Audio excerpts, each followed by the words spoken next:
Welcome, welcome. San Miguel TV. Y'all want to use all these What's arguments going from on? ignorance. Well, who else is teaching the truth? That's an argument from ignorance. Prove to me that you're Come teaching. on in. Prove to the world that you're teaching. With your few thousand members. How are you so different from any other church out here? Come on in. Theft licenses.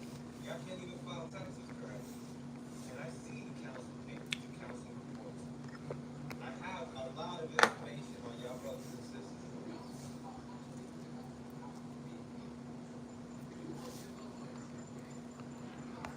Alright, so what's good, y'all? San Miguel TV in the house. Let's see what's going on. I can't see the comments. Something's wrong with this. Let me see.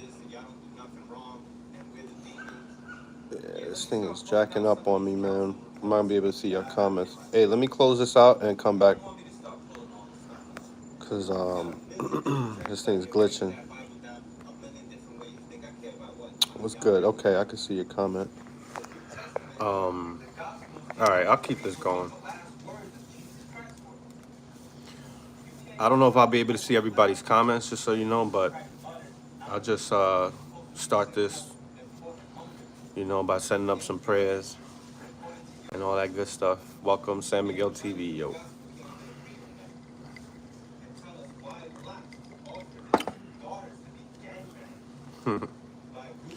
What's up?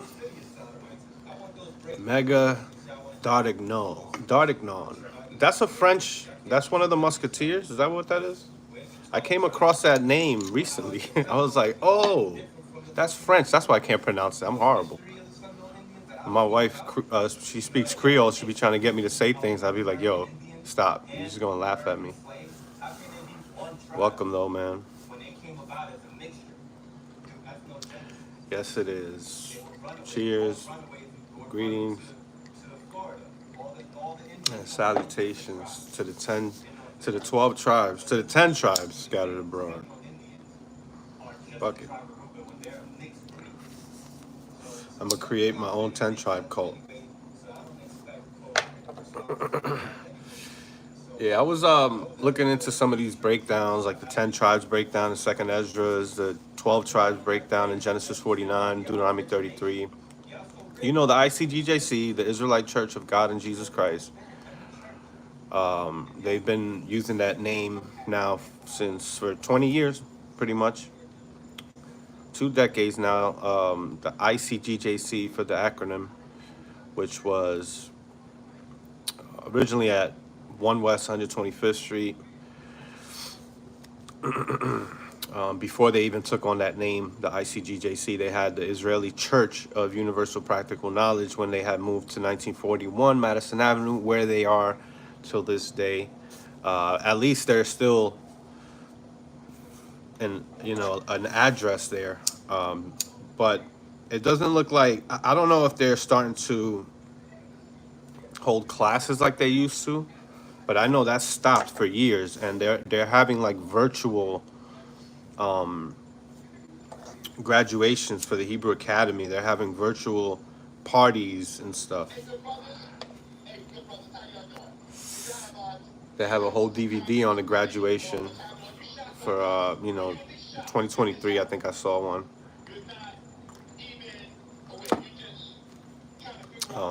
But in these like Hebrew academies, they're not going to teach you the 12 tribes. Like, they're not going to teach you the 12 tribes breakdown in the Hebrew Academy, which is crazy. It's like, that's like the first thing that you should be teaching, because that's the first thing that catches your eye when you're out there in the streets and you see them posted up doing their street speaking. What do you see but the 12 tribes, son? Make sure you hit the like button. I don't know. I might have some glitches going on. It doesn't look like I can see everybody's comments. I see some comments. I see 3 comments so far. I think it's only going to show me the top comments instead of all the comments. It's not giving me the option to change that. I don't know what's going on. I can't even share this on Facebook. Looks like everything is disabled. It's weird. But I set this up a few days ago. I was supposed to go live yesterday, and I changed it to today. talking about the ICGJC. I seen they did new videos talking about Ivan, of course. That's their target. Louis, Saint Ivan the Terrible, formerly known as Apostle Amathia Makapash. I'm sorry, Apostle. I don't even remember how you say Kazaki Mathunya. There you go. I'll be forgetting these names, man. It's just like all sounds the same after a while. Unstable as water. You remember some of that, right? I know all of that, brother. I remember my Ibun used to love my 12 charge breakdown. He was like, yo, can you teach that one time? I was like, I got you, my Ibun. My Ibun was my little son. He still is. You still are, brother, if you out there. I heard you out. And anybody that's out right now that's listening to San Miguel TV going against orders, shame on you. Good on you, too. Good on you, man. Yeah, I say that because you have to, man, your mind needs that. I mean, your mind will tell you, will lie to you. You lie to you lie to your own self. You'll tell yourself something, or make yourself forget something, or remember something incorrectly about whatever, just to, in favor of your cult. There's a lot of conflict of interest here with people that want to talk about the ICGJC, but they are a part of the ICGJC. They don't want to hear the actual whole truth from somebody that's outside of the ICGJC, that used to be in the ICGJC. They'll give you a better understanding of what life was like inside, pre the a cult, and post surviving the cult. The ICGJC is a cult. There's a very thin line between a cult and a religion.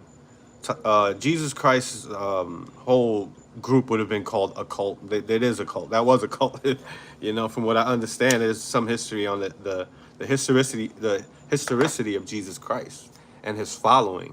That was a cult. That's what it was.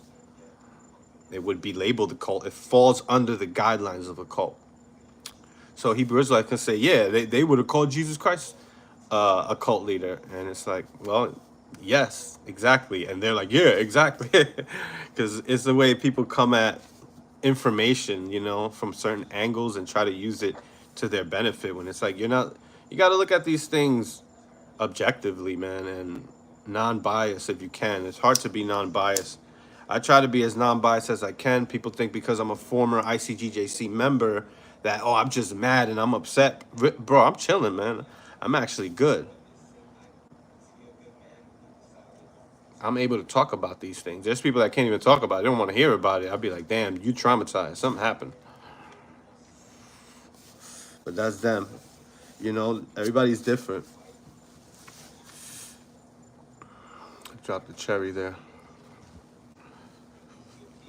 Right? What's good, A Sharp? Welcome. Everybody goes through their journey of leaving this place and trying to get back into society, man, like as a actual real human that contributes and it has no malice, like people that are in the ICGJC are like, children that are still living with their parents when they're like 20 and they're complaining about living with their parents, and it's like, well, leave then.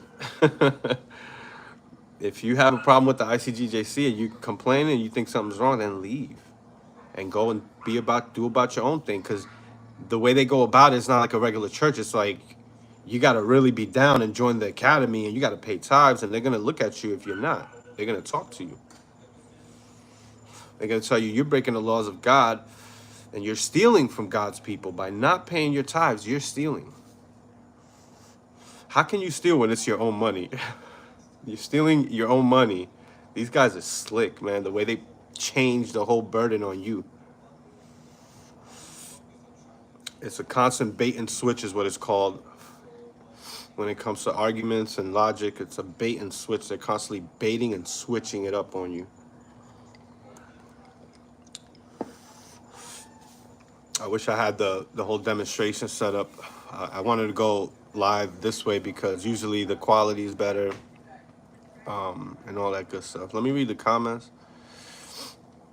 A Sharp says, A Sharp's from Philly says, Philly was holding classes in building for like an hour or two on Wednesday or Thursday, but looks like they may be shut down too. But nobody wants to talk about him stealing millions. Yeah, nobody wants to talk about all the money that went to nothing, man. When by now these guys should have had buildings all over the place, man. Why is the IUIC? And I'm not saying IUIC has any truth to what they're preaching because it's the same doctrine, but the way their history is a lot cleaner than the ICGJC. The ICGJC looks very dirty because of Tazadakia. Let's just call it what it is. It's a dirty history. It's a lot of negative things. It's a lot of bad press. I mean, IUIC has gotten some press, but it's like, to them, it's not bad because you can't do anything against the truth, according to these guys. That's how the ICGJC felt when they got on VH1. But now you got Vice interviewing IUIC and stuff like that. Vice ain't looking for ICGJC. Nobody's looking for the ICGJC. They went on Vocab Malone. Vocab Malone, because he's, very much into the history of One West. This is an important piece to that history. So there's questions that, there's information that they have that's still valuable. And there's people that succeed in their careers, they started changing up and allowing you to go to school, and they started getting light on brothers, but it depends, like you have to put in work still. Christopher Long, what's good, man? He says Philly buildings was damn near falling apart. I believe you. All the money that was given the building, all the money that was given, the building should have been kept in better conditions. Of course, man. The same thing with New York with that bathroom, tiles missing. You had urinals that were just shut down and closed with cardboard around them, taped around. You had yeah, man, all types of issues for real. I could imagine how that kitchen in Jacob's Cafe was. That shit was probably, I don't know, man. The food was alright though. I mean, whoever was cooking back there, yo, my compliments to the chef, because I was going up there every major council. That was my break, cause man, sitting down there after that long trip from Orlando, now I'm in Harlem and shit. I can't even hit up my brother and my father and people, all my family that live in New York. They don't even know I just came to New York real quick, boop boop, and just dipped, bounced in less than 24 hours. I'm gone, and they're like, "Yo, you hit me up." Some of my friends would be mad at me, like, "Bro, I heard you was in New York, bro. Why you hit me up?" I was like, "Bro, I came out here 3 times in the last 3 months." They'll be like, "Bro, now I see we ain't friends. I see how it is." I'm like, trying to keep relationships with people in the world, and stay in the cult. And I kept it, I wasn't really getting on people like that. There was a few people I disrespected, and I apologize to them later. But there's a way to maintain, and I think IUIC is learning how to do that. But people in GMS and ISUPK, I bet you they have a hard time living with their family members if their family members are not also in the cult. Because they're probably they seem more aggressive. That's all I'm saying. ICGJC, they started telling us, yo, back down on that black supremacist shit, like that KKK sounding shit. Like, if you sound like the KKK, you're going to hear from Tazadakia. You over there, you on, what you call it, doing street speaking. 13th Shield General was talking about killing and raping white women. They don't want you to talk about that, even though they believe in it. They want to seem more marketable. It's about being marketable. That's what I was talking about with this Caitlin Clark shit with the WNBA. WNBA is not making money. They're actually losing money. They blame men that, oh, men always make more money than women because the NBA is popping and the WNBA is not. It's like, well, they're gonna pay you what you're worth, or it's just what it is. There's a lot of like these logical fallacies that people just, it sounds right at first glance, but when you start going into the details of things and start really getting critical, do critical thinking, then you know, that's it's like the 12 tribe sign. It's like you got to analyze each thing individually. They try to do everything like it's a damn uh like when you're taking a test and you got a multiple choice, like they create the multiple choices of, well, it could be this or that, and because this happened, it can't be this, it can't be the Asians because whatever, you know, like why can't the Native Americans be descendants of Asians? That's actually what the evidence shows, and some Polynesian, East Asian and Polynesian. That's they're all connected. The ICGJC got that same 10 tribe breakdown as Sakari and IUIC and GMS and ISUPK, and they tell you that for through that country there was a great way to go, and it took a year and a half. They're telling you that it's supposed to say to that country. They use the word through as if it's to, but when you look at how it's written, it's telling you that they were walking, they were going through a country. And I noticed something new. I got something to add on to that with the second Ezra chapter 13. What the word Euphrates means. Yo, the word Euphrates means I gotta look it up exactly because I seen two definitions, but it looks like the main one, I wish I could put it up, is to pass over. Easy to pass over. Easy to pass over. What does it say in 2nd Ezra chapter 13, verse 45, I believe? It said that they passed over. That when it was time for them to pass over, the Lord showed signs and he stayed the springs of the stream so they may pass over. Pass over what? The Euphrates, because that's an easy river to pass over. Rivers are easy to pass over. You can't pass over a sea, you know, unless you do a great miracle. And it's looking like they want to show you, like, I mean, it could be, you might not be able to get across a river. And I think that there are some times where you can. That's the Euphrates dries up all the time. But, you know, like this story from the angel that's talking to Ezra, which is supposed to be what, you know, the book of Ezra is chapter 13, the second book, which is sometimes called the fourth book of Ezra. I don't know why. Because I think they count Kings with Ezra. Because Ezra wrote a lot of a lot of other books too, man. Yo, people don't even know. They think Moses wrote Deuteronomy, where it says, "And Moses died." Moses wrote that. Moses died. If you're a logical thinker, you're not gonna come to that conclusion. But if you already have a bias, a conflict of interest, and you're a Hebrew Israelite, and you're all invested in this, you're gonna want to believe something, you know, just to pacify that. When it's like your own mind should tell you what's going on here, but you're denying logical thoughts and you're reprogramming. That's why what happens when you come in a cult, you get programmed.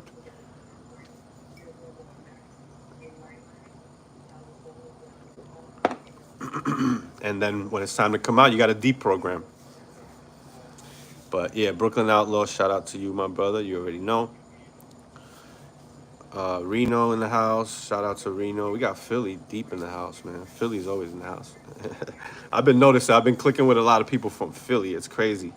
And some of my like favorite rappers that I've been listening to lately are from Philly, like Beanie and Black Thought. I've been listening to Beanie and Black Thought, but I started getting more on Vinny Paz. Like Vinny Paz is dope, man. Philly got some rappers.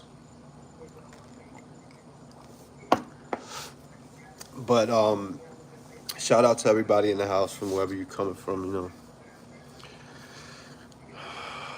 Mega says mismanagement of funds is the reason the churches are falling apart for sure. Man, we could have had so much in the ICGJC. I saw a lot of money coming in. You had Grammy Award winning artists that were in there that were still making money. They dropped that Motown album while they were in the cult, and they performed that at a Passover. They did a Motown Philly in the house, baby. Motown Philly is back. I love Boyz II Men, yo. And what's crazy is that my cousin Taza Warrior, the elect lady that's in there, she met Wanye when she was like fucking 10 years old and shit, and got his autograph before we came in the cult. How crazy is that? She met Boyz II Men, and she met Brownstone. If you know about Brownstone, love Brownstone. But But yeah, there's some conversation going on in the chat. That's dope. Welcome to everybody that's on. We got 30 heads right now. 30 pairs of eyeballs. Pass over their bullshit. You just gotta lose that Mets cap. Never. I'm getting a Mets bucket hat real soon. Watch. Yeah, I know the Queens. There's a little shop called the Seven Line. It's right there in Corona, man. Um, I gotta, I be buying shit from there. But I got the Orlando Magic joint, the 94-95 Eastern Conference Champion shirt. So I'm a little conflicted here. I got Orlando and I got the Mets. It's what I am, bro. I'm a Queens dude that's been in Orlando. Half and half my life. Boom, each. Yeah, but yeah, make sure y'all could become a member now. So what I'm gonna start doing, cause somebody became a member, so now I gotta start creating content for members. It's like $3.49 a month. And I'll just do like the live streams, I guess, like the walk and talks or something on there. I'll probably just throw that on there. I don't know. I'm gonna try to figure it all out. I got merchandise coming, San Miguel TV bucket hats. I'm gonna get some T-shirts, all that good stuff, man. Just so I can put myself out there more. Gotta get the stabilizer for sure. Still working on all of that because the microphone is another thing I gotta get for sure. And get a real setup here, man. You know, doesn't take much. The Orlando Church, but it was nothing worse than Miami, Vice City. But Miami got some shit. New York, man, but it's because there's so many more like people that was in New York, so much more history. I've heard some crazy stories in New York. Some ICGJC, there was people spreading all types of crazy, STDs and shit up in there, man. To tell you straight up, because you're not allowed to use contraceptive, any type of contraceptive. So there be brothers messing around. They'd be doing that mess around. They come back, bring it to their bedroom, all of that. A bed not defiled, brother.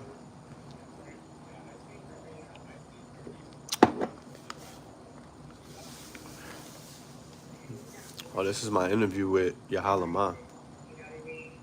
She definitely, I don't know what it was, and then she came after me, but she got flown out to New York for the picnics and was in the tent with the football apostles or whatever. She did a lot, you know what I mean? And he will throw that in her face too. We saw her a lot. Lauren. Wow. He needs to be like, Are you jealous? I don't think you like her. He's crazy. He would try to put them against each other.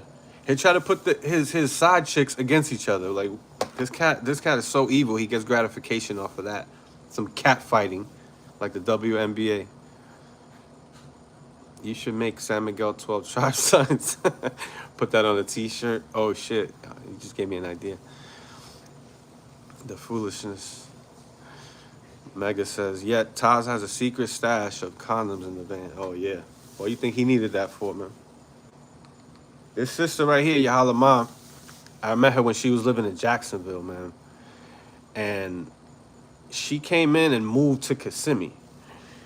She, was all for the church, man. And she became close friends with my cousin.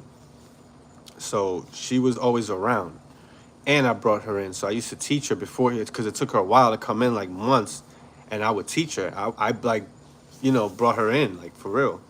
That sister became Tazadaki's wife as soon as he saw her. It was instantly. He already knew. Then he was dealing with her. She said all types of stories. I have stuff that I didn't even put up. There's stuff that I didn't even put up. That is too graphic. I might put it on the members thing, maybe. That's actually, I don't know. I haven't had any contact with her, but she didn't want to show her face, and I respected that. But brothers know who she is. You could see her in DVDs and stuff from 2009, the DVDs that were coming out in 2008, the one that he did in the Orlando the Florida Mall Hotel. They have a conference at the Florida Mall Hotel, and he booked that joint. And you could see her. I forget which class in my father's house. In my father's house, that DVD, and you can see the sister Yalama. All right, I put a glimpse of her in my thing too, but just real quick. Um, then there's Lauren, who contacted me on here too, and she had her story. She didn't get into details like that, but she did tell me he was putting money in her bank account every month. I forgot 2 G's every month, something like that. He didn't want her to deal with um, the mother. 'Cause she had a kid already, and that dude was like helping her out and helping the kid out and all of that. And then he kind of like, how he is with his damn ego. So he had to take complete control of that situation easily. And she started. I remember she was driving his car, I guess it was, and all of a sudden she stopped coming to class in the car. She started taking a taxi, and brothers that was on NIS might remember that she would pull up on a taxi, Lauren, and it happened for a little while. Then all of a sudden she got a car, and I think Tazadake got her a car. Tazadake was actually giving her money. Tazadake wasn't giving Yahalama any money because he got her, like he already got her. So, but I think like Lauren was saying like she was like playing, like like she wasn't just trying to let him just do whatever. Like she wasn't with that. There were people like my cousin who she'll probably just get taken advantage of Tazadake and never say a word. Like that's the type of sister she is. She's fucking nuts. But Lauren wasn't with that, man. She wasn't with the shits. She was like, not giving it up, I guess. But she never told me if she actually did. But I think she did, man. I mean, and we know, baby mom's Nisha. Nisha has stories of other women he's dealt with, young girls, underage, 16-year-olds that were living with him. The ICGJC is mad dirty, man. Tazadake dirty that bad boy up, man. Muddy that thing up. A Sharp says, yo, he F with her mind, something crazy. Has anyone spoken to her? Is she okay? And then Brooklyn Outlaw says, payday. A Sharp, he was Big Willie, charming the ladies with our money. Yeah, exactly. He was taking all that money. That's why I wrote a rhyme, and I was like, uh, you think you're getting girls now because of your looks? Well, I got that from Nas, though. Negro, please.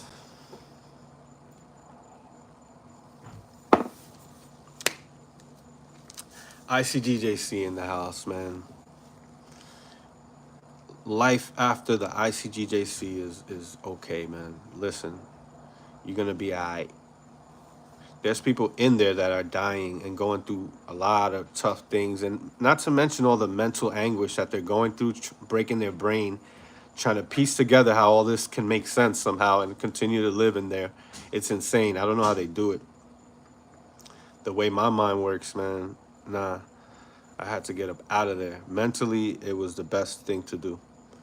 But there's people there that don't really care to understand every little thing and every little aspect of what's happening, because rest in peace to Jordan East. So here's a brother that came in the cult, and he was very young, Jordan East. I forget what his Hebrew name was, Brooklyn Outlaw, if you could help me.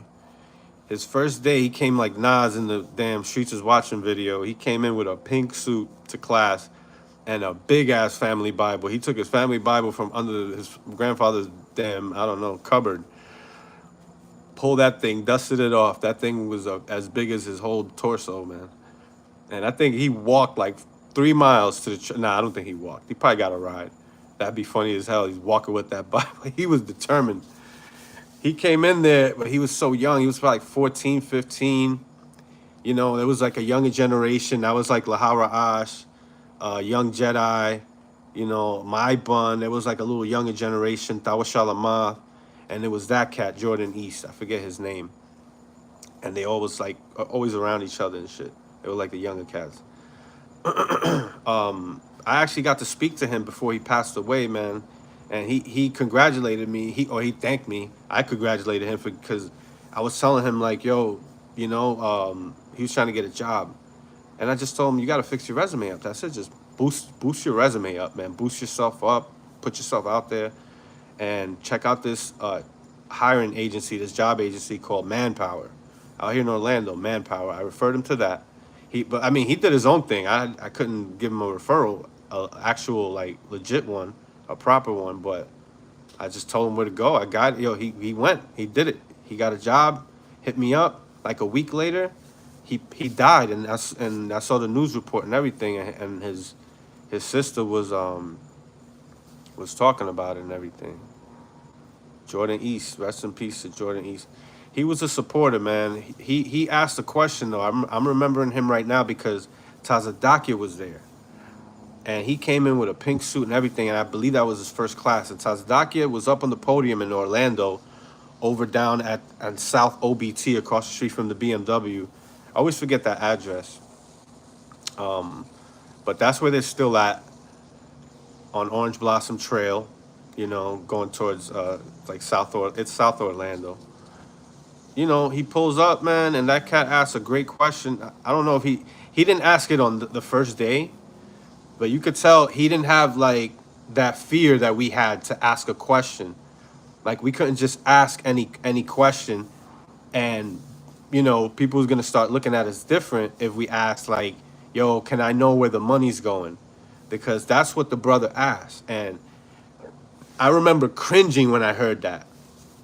But the brother Jordan East, I don't think that was his actual real name. That was his Facebook. That's what he went on Facebook. But his first name was Jordan. I don't know if it's Jordan East. I don't know if that's like, Kanye West, Jordan East. I don't know. But, since I met him while he was in there, then he ended up leaving. After he left, he died. Now, people might use that death in the ICGJC to say that, oh, you see, that's because he left. But it's like, I left too. I'm still here. I've done worse than he's done. I've spoken out more against the ICGJC than he's done. So that doesn't follow logically. And there's people that die in the ICGJC. But I remember that brother because he asked a great question that sticks with me till this day, where he asked Tazadakia, I believe it was Tazadakia. No, the first day he came to class, it was when that was so later on. I think he asked Yashar. There you go, sir. Can we know where our money goes? Can we know like exactly where the money's going to? What we're doing? I was like, wow. I think about that now. What a great question to ask. That's exactly what they should be doing. Why wouldn't you do that for your members? Now your members would be at peace. But these cats are so blatant and so like just outright all in front of your face. They don't even give a damn about what you think. They're gonna no, you can't know. This is how this is like Yashar cut him. Like I remember I felt it coming. I was like, oh, here we go. Brace yourself. Because there's a cut. Somebody's about to be leaking right now and shit. I was like, yo. Did he just ask that? Like I remember the feeling that I had, and I think about that now, and I'm like, wow, that's a bitch feeling right there, man. That place turns you into like a bitch. Like you can't ask questions. Wow, bro, nah, I can't. If I was in there right now, if I was in there with the mind state I have right now, when he said that, I would have stood up and said, yeah, you're right. I want to know too. And nobody's doing that in there.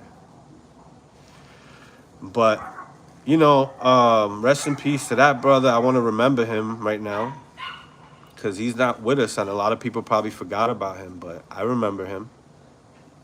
He was a good soul, whatever you want to call it. He had something very just promising about him. He had like his whole life, his whole world ahead of him, his whole future. And you can tell from a young kid, he was thinking, since 14, he was thinking a certain way that I didn't start thinking until I was 20. Well, at least that's when I came into the cult. He came in at like 14, man. And he asked that great question, but I don't know why how come the ICGJC doesn't, how come the ICGJC isn't more transparent about the money, the inner workings, the what's, you know, how much money's coming in. You're like with every business, you have your expenses and you have your revenue, you have your income. And if you have more income than your expenses, you're gonna have revenue. So where's that going? Why are we not knowing, like, you know, we're not knowing where things are going. Everything is just, don't worry about it. And that was the response to that brother. Brother, shut down. Don't worry about it. You're asking too many questions. You don't have faith in your leaders? Now they blame it on you. You become the, you know, like, you don't have faith in your leaders. Sounds like I'm just asking a question. It's a logical question, man. That's such a great question. I think about it right now. Yeah, you remember him on Facebook? Yeah, he was a cool dude. He was of a younger generation, but what's funny is that not too long before we actually started talking on Facebook, it was like months before that. I forgot, like, I think he was out, but he was still a believer.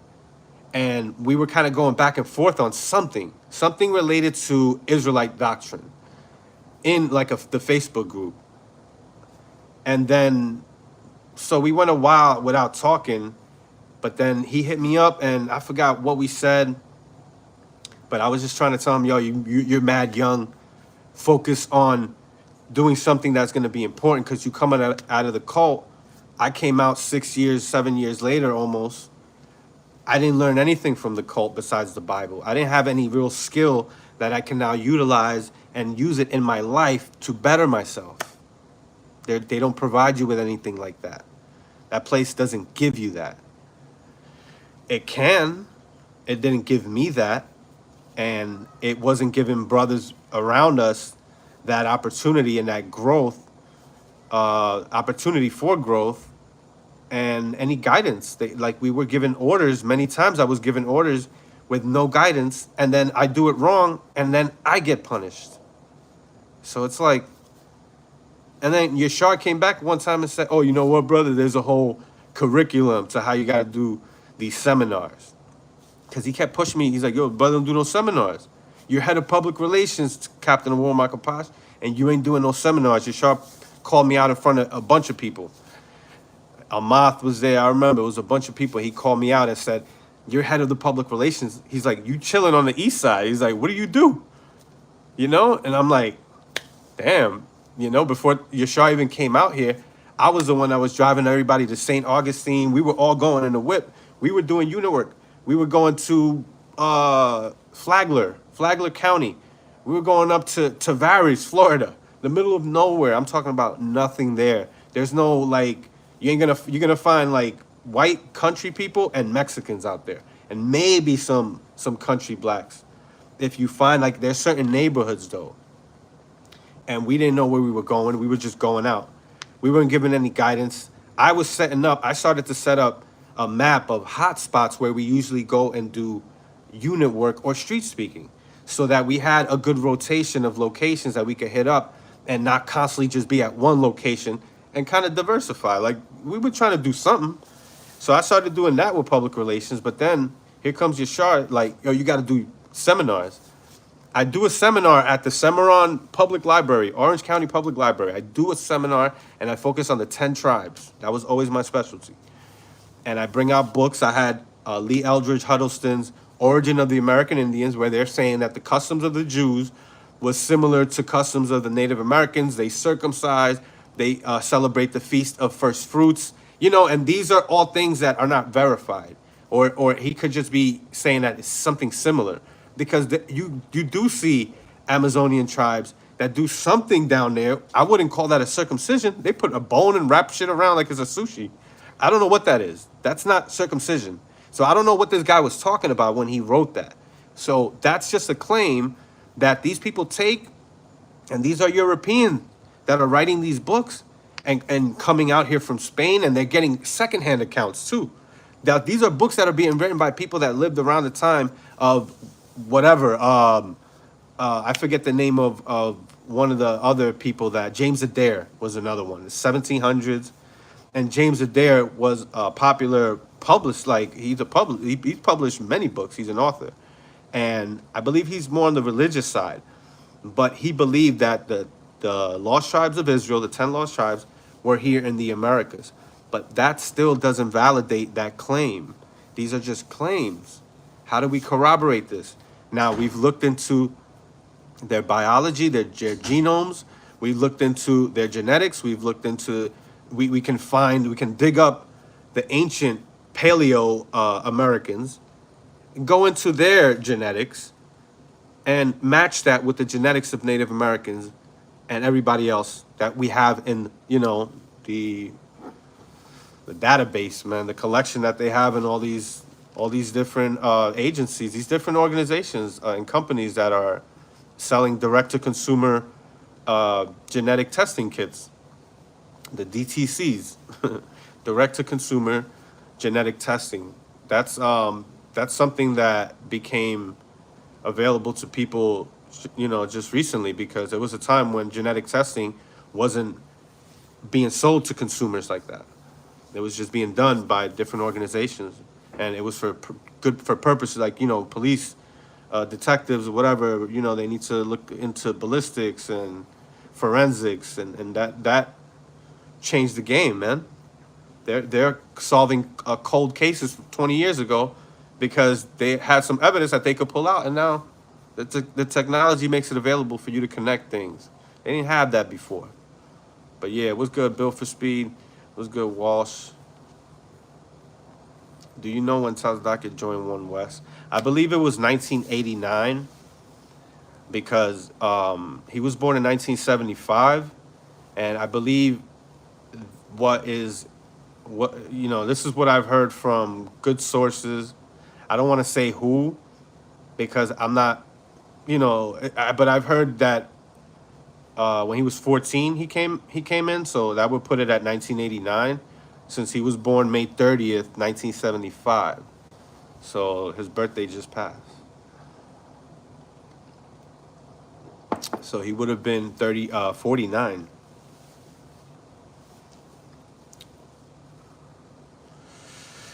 Yeah, A Sharp.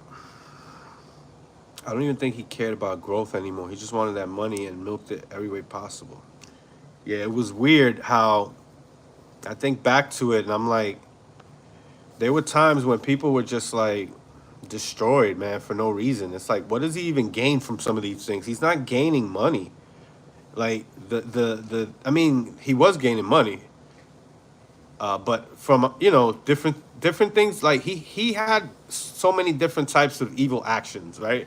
So he broke like the damn 10 Commandments, all of them, man. Count it. But okay, you're stealing. To steal, people like if you just want to steal, you don't have to murder somebody. You just steal. So that's one theft right there. That's one crime, or the crime of theft, right? You can be a thief and not a murderer, but sometimes people steal and then for no reason they'll murder. Like this, there are many like news reports like that, where people are so evil that just because they just want to, like, they already got the money and I'm going to kill you anyways, that adds an extra element of evil. And that's what Tazadaki was doing, what he did to Yahalama. You didn't have to go all in like that. Like, and then once he put her out, before he put her out, he said that she can't live with anybody. He wanted her to have her own space, but he wasn't even giving her money like that. Although there was one time when he did say that he would throw some money at her, and she confirmed that he did, when she was crying, bawling, and brothers can testify. Manatazak, who's still in Orlando in this cult, I don't know how the hell you're still in there, dude. You are an idiot for still being in there. I'm sorry, straight up. I don't know how the hell some of these people are still in there, but he knows. He was there. He knows the deal, man. And so was Need to Be Free. Shout out to you, sir. I know that you always show me love. We talk here and there. That's my guy. We corroborated this. We've been corroborated this shit, man. This shit is like not. Like they can't deny that Yahalama was in there. I still got the emails from Yashar telling you, telling the brothers in Orlando, don't deal with her. She's out. She's cut off. She's wicked. She couldn't get her own place. She was living off of brothers and sisters that used to welcome everybody in, and it's just weird when you come in there, man. Your schedule is like, there was a time when there was no set schedules like that, like, and then when you are available, you have to go and do some work, for this church. While Tazadake doesn't live like that. Tazadake is just doing his own thing, chilling. He's not putting in the work that a chief priest is putting in. Head of academics, and like I already had the Hebrew Academy where I was like over academics. That was an ordeal on its own. And then to be head of public relations, where I had to have, I mean, the thing with public relations is that it didn't have to be something that was constantly done. It's like I already got the city mapped out. I already know where, where's what.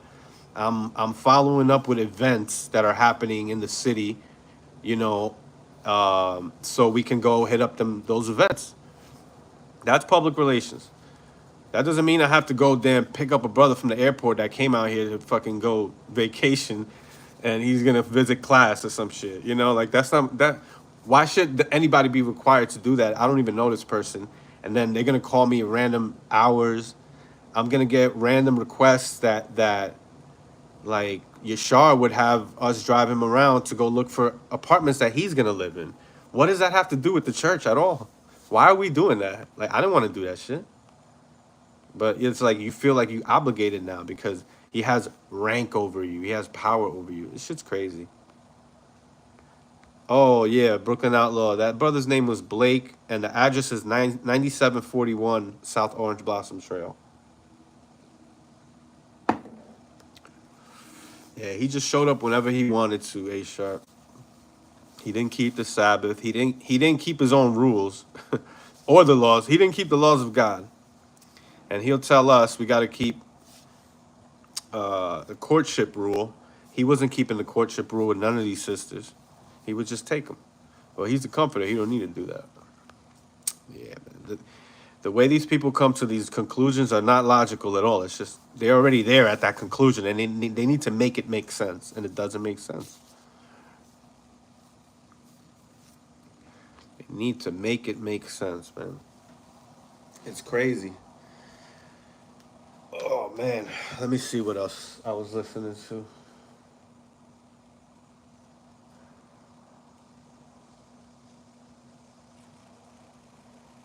Nah.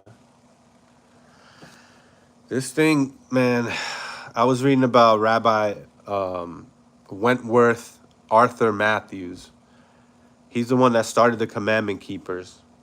This guy wasn't even really following like what the ICGJC follows, or even what Abba Bivens was following. Because Abba Bivens, even though I don't think he ever met Rabbi Matthews, because that was like 1920 with Rabbi Matthews, and Abba Bivens was like 1960s, 1969 was when the ICG, the Israeli School of Universal Practical Knowledge started.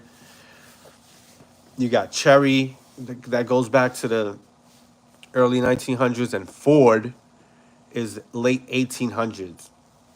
These are people that laid down Hebrew Israelite doctrines that's been talking about Deuteronomy 28 since the late 1800s. They've been trying to do that, but still keeping Judaism. That's why Ariyah was bar mitzvah. They're doing bar mitzvah. There's nothing in the Bible that tells you how to do about bar mitzvahs. There's really nothing in the Bible that tells you that. You can read about the story of Jesus Christ when he was 12 and he was at the Passover, and then he's told his mother, don't you know that I must be about my father's business? So you can say that, oh, see, this is the graduating date or year where now you're held accountable for your sins. That age, which is a great question, something to think about. When are people held accountable for their actions? At what age? This is 12 years old. So that goes into also their age of consent and all types of stuff now becomes 12. Because if it's 12 years for the man, what about the women? What does that equal?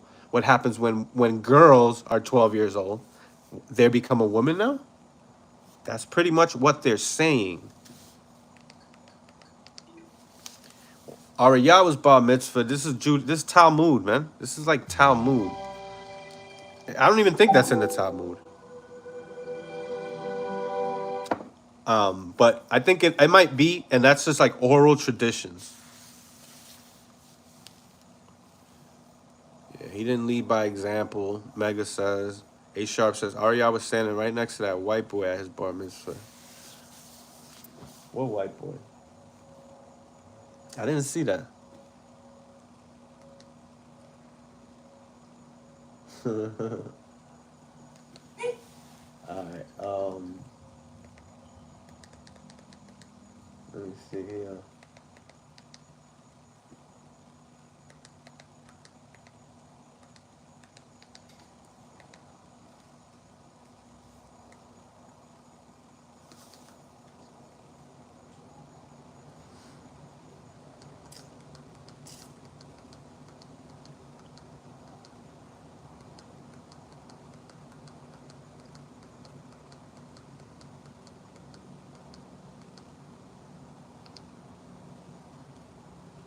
I take 5. Logically Fallacious Part 2. That's one of my favorite videos too. I remember that one. There's a lot of ways that Tazadake got taken down, man. I take great pains to emphasize the particular characteristics of a cult.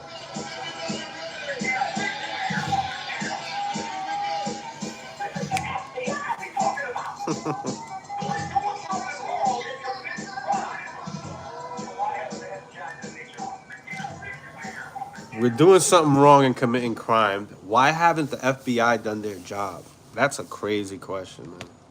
Because then after the FBI did their job, then what happened now? Now that whole narrative needs to change.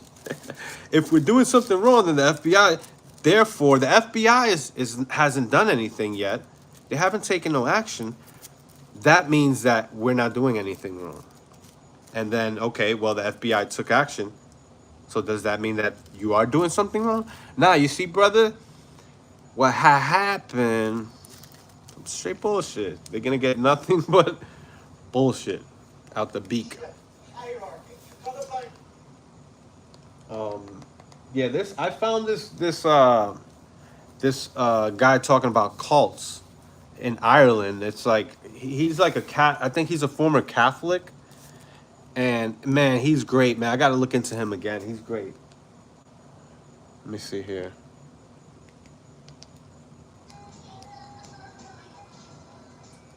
there are also structural characteristics to a cult. Structure characteristics to a Those are cult. often seen in an authoritarian, even a despotic leadership.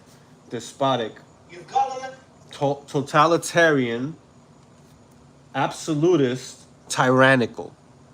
So cults are usually totalitarian, despotic. I love that word, despotic. That was like a new word for me when I heard him say that. I'm like, he just put me onto a new word, despotic. Tyrannical, totalitarian, or absolutist. That is Tazadakia, and that describes ICGJC. That describes IUIC also, and GMS and Sakari and ISUPK. These are cults, man. They have very strong elements of a cult. listen to what the leaders say and obey them without question. And that You got to listen to what the leaders say and obey them without question. characteristics to a cult.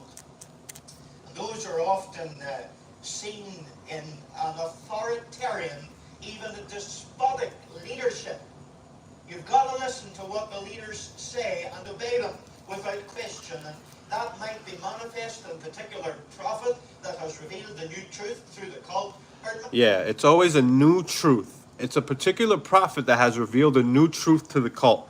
So what did Tazadaki come with? He came with a new truth that now, oh, guess what? We had it all wrong. 99.5% of the things that were taught back then were lies. Okay? So then all of a sudden now there's a new truth. And you have this authoritarian leadership where, because he's connected to God, you're not connected to God. They used to tell us that all the time. Is God talking? God dealing with you, brother? I forgot who was asked that. A moth or some shit, or a moth asked somebody. I forgot. I heard that before. It's God, not that it was coming towards me, but somebody was being told that, like, is God dealing with you, brother? I forgot where that came from. Weirdest thing, A Sharp says. What would we be able to tell the FBI? Some scriptures, exactly. Like they be thinking I'm work with the feds, but nobody have ever asked me. Like the only people that asked me about this shit was like Vocab Malone and some Christians. Like nobody cares about the Icgjc. I mean the illegal shit, of course, but I didn't have no information like that. Like come on, man. What was I gonna tell them? I'll tell them that, how to do the three Shemais. Free thinkers, what's going on? But yeah, okay, so there's a new truth that comes now, and Tazadakia is revealing this new truth because God is dealing with him now. And God wants you to know that all the things are being straightened out. And even though 99.9% of the things that were being taught was wrong, I don't know how you figured that math. That doesn't even sound right. Now it's a whole new truth, but things are constantly changing, even till this day. I remember one time Tazadakia said that Jeremiah 14:2 is not even really a color scripture. It's not even talking about skin color, but we could still use it as that, he said. I swear. He said that shit. Was it that or Job? I think that was actually Job chapter 30, verse 30. Because I remember I was in New York one time, and it wasn't many people there, but I think McGunn was there in New York. And yeah, he was. We were in class, and Tazadakia broke down in Sabbath class one time. I don't know why we were there, but he broke down Job chapter 30, the whole chapter. And yo, he knew some shit. But all you have to do is beforehand, before the Sabbath starts or whatever, you go into these breakdowns of what's commonly known or whatever, and go through the Christian breakdowns, because he's taking Christian breakdowns like the damn three frogs shit. The three unclean spirits like frogs. That's a Christian breakdown, man. But, he's amazing, people, because he's going for, hours just breaking down whole chapters. Just boom, going through it. But then he'll say things like, oh, yeah, this is not a color scripture, but you could still use it as that. I was like, the color scriptures are like Jeremiah 14:2, Job 30:30, Lamentations 5:10, Lamentations 4:8, Isaiah 29 with the speckled bird shit. They even use that. Crazy. What's another color scripture? A Revelation, all the Jesus Christ ones. Song of Solomon 1:5. They'll even throw in Jeremiah chapter 12, verse 7, I think. What's the one that it says that I'm astonished. Astonishment has taken hold on me. I am black. I'm hurt for the hurt of my people. That scripture right there. That has nothing to do with skin color, man. Like, that's obvious. That should be obvious. But what's obvious to, like, some people is, like, when it comes to the Hebrew Israelite community as a whole, they try to make it seem like, no, this is not obvious. It's like Deuteronomy 28:68 is obviously talking about Egypt. By the way whereof I spake unto thee, where I spoke to you at, is Egypt, man. It's the land. They use the land of Egypt and turn it into, well, the word Egypt means this, but it's like, it's talking about the land. But you want to go into the etymology of the word and give me a breakdown, like that's cool, man. It's all right knowing the etymology of words, but don't do that double speak or double think where you use one thing to mean two things at once. Like, how can it mean two things at once? And that's what they're telling you, that it means two things at once. This is straight trickery, man. It's straight trickery, man. I'm gonna start closing this down, though. About another hour. I wish I could get people on, but It's not happening. Let me go back to this dude right here. I gotta look into this That cat. might be manifest in particular prophet that has revealed the new truth through the cult, or it might be simply the leadership hierarchy. You've got to bow to it without question. Also, structurally, cults seek often to have an overt financial emphasis. An overt financial emphasis. You know what I mean? Like all the money, man. Like it's like that was what we were getting always hassled about. I never got hassled about anything except for money. You know, I paid my tithes faithfully for a long time. Like I was legit. And then after a while, I started skimming. I was like, no, two for me, one for you. You know, I was doing that, man. I was like, I'm looking at the rent and I'm like, nah, I can't do this. You know, especially when you got kids and stuff. I know a lot of people were doing that. And what these cats will do that work with the treasury is they'll start looking at your payments and be like, oh, you're giving less money than you used to give, but you're not available for unit work because you said you're working. What's going on, brother? Like, goddamn, man. It's like that. This shit was like, goddamn. It's a cult, man. Like churches, normal churches don't do that. That's what makes you a cult. Stupids. You stupids. Stupidos. What makes you a cult is because you're looking at people's finances and you're like, brother, you're not giving enough. That's what makes you a cult. If you want to pull scriptures to try to justify why you do that, well, so be it. Those people were in a cult too. You don't get out of it just because another people did it. Well, they did it, so I could do it. That's not logical either. These people's logic is crazy. It's insane. But then when you bring up real questions, they never address it. And they act like they shut you down and you can't go up against them. They never address what I said about the tribe of Dan. I mean, first of all, the Bible says that the tribe of Dan shall judge his people in the last days. Because in Genesis 49, it says, these things shall befall you in the last days. And Deuteronomy 33, you know, Moses supposedly gave the blessing to, you know, the tribes before he died. Jacob was the one that did that in Genesis 49. It's like the same thing. The Bible constantly repeats itself. And things happen, and it's like they try to make it seem like things are coming to pass because God is dealing with somehow with this. And you see, like, there's situations, there's events that happen in the ICGJC where they try to make it consistent with events that happened in Egypt, or, you know, like, let my people go. So now they had a demand, right? I was talking to, you know, Soldier 144 about these demands, man. Like, there's DVDs where this guy, Tazadake, is saying that Trump pardoned some people, and he was trying to pardon innocent black men. He was trying to find controversial cases where there's a black man that's in jail, and Trump was going to pardon those people at the end of his presidency. They took that to say that that's a fulfillment of the demands that they were requesting. Like, oh, you see, and they started clapping, and it's like, yo, these people don't know that at the end of every president's term, that's what they do, man. Fucking George W. Bush pardoned John Forte from the Fugees. Go look that up. John Forte got arrested for having mad drugs. He was wilding. I don't know what the hell he got himself involved in. But he got arrested with a lot of drugs and guns and crazy shit. I'm like, goddamn, who is this John Forte? He had mad shit. Anyways, he got like 10 years. This was like 1996, 97, I forgot. 98 maybe. Damn, I forgot. He got some time. And then George Bush gets out. He finished his presidency in 2008. Yeah, so he let John Forte out. Now, Bill Clinton let Susan Rosenberg out. This fucking left-wing terrorist that be bombing abortion clinics and shit. And she bombed. She actually did something in the Capitol.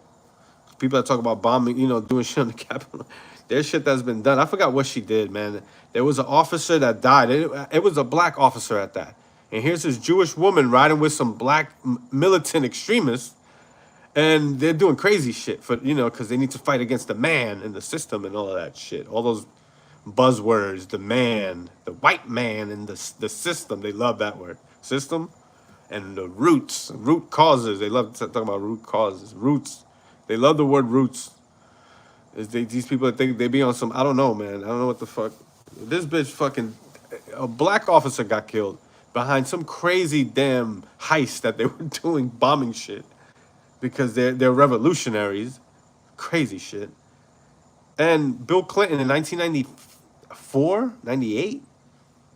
Oh, no, 2000, Bill Clinton got out. He pardoned Susan Rosenberg. So, and then there's other pardons too that you don't hear about because it's people that you probably don't know. That's unknown. I knew about John Forte, so I knew about him getting pardoned. That shit came out in Rap News. So what Donald Trump was doing was he was finishing off his presidency, and he was going to pardon people as presidents do, and then he pardoned some people. He actually did. It was like two to 300 or something like that. Or was it? Or I forgot if it was actually they were pardoned or request. I forgot, but he actually pardoned them. So yeah, I think he pardoned like 300 people. Trump did that in 2020. They thought that that was a fulfillment of their demands when they went to the Israeli embassy in D.C. and protested that we need to get the prisoners out. Let my people go. Your people, you know what kind of people are in prison, man? They have this delusional just way of looking at the world that ICGJC, man, I don't know what's going on with y'all, man. We need to get somebody from the ICGJC that represents y'all on San Miguel TV, man, and answer these questions that I didn't hear Vocab Malone don't know about all this stuff like that. He did a great job for what he knew, but it was like these cats won't open up to anybody else. They want to go on Vocab Malone's channel, who they think is the devil, but they can't come and talk. They won't come and talk to me. I will ask them all of these questions regarding Tazadaki's own words. I will have a reel ready for that, of all the things Tazadaki has said, because I have so much on San Miguel TV, man. And often they get you to pay Like, substantial amounts of money. if I put all of this stuff together on one big video, and now you got to answer for every little thing that is verifiable, and I'll talk about verifiable things. I'm not talking about hearsay and just, whatever, just words, just claims, because I understand, but I'm liable to believe, and you call it a confirmation bias or whatever you want to call it. I know how shit works up in the ICGJC. So I'm in the right to believe that some of the things that are being said that I can't prove that Nisha said, I can believe that to be true. Now, I won't say that I know that. How can I say that I know that? Just like you niggas can't say that you know that Tazadakia went to Israel and got the Holy Spirit. You don't know that he went to Israel. He never produced a passport. I will definitely bring that up. I'll bring up the second Exodus failed prophecy, the H1N1 failed prophecy. Come on, the Haradapia failed prophecy. Well, it hasn't happened yet. It could still happen. It hasn't happened. So what are we supposed to do? Just wait on that? Well, I don't know, not Haradapia. Amathi Makapash's brother, whatever. I think his name was Ma'aka Allah. And then there's the Haradapia thing. That's a failed prophecy. The H1N1 that's the one right there, man, because we have him on audio, and this is before AI came out, all right? The year was 2014, and the brother that recorded Tazadakia, talking about the H1N1, saying that they didn't release it, so that's why his prophecy, my prophecy, didn't come to pass because the vaccine wasn't released. That was your prophecy, man. Your prophecy was that the vaccine would be released. Well, it wasn't released. Then that's a failed prophecy. What's wrong with this nigga? And the brother didn't catch that, man. Oh, man, I would have caught that. Because that's crazy. I wish the brother would have caught that live and asked him, well, what do you mean? You said it would happen, and it didn't happen. That doesn't make any sense, man. Yo, Basil, I don't know if they kicking people off of this damn rotation, of Antichrist, the Antichrist unit. They recruiting people. People are getting dropped off because they losing rank. The Antichrist unit is in shambles right now. Oh man, yeah, man. You want to hit. You want to hit certain targets, man. Selective targeting.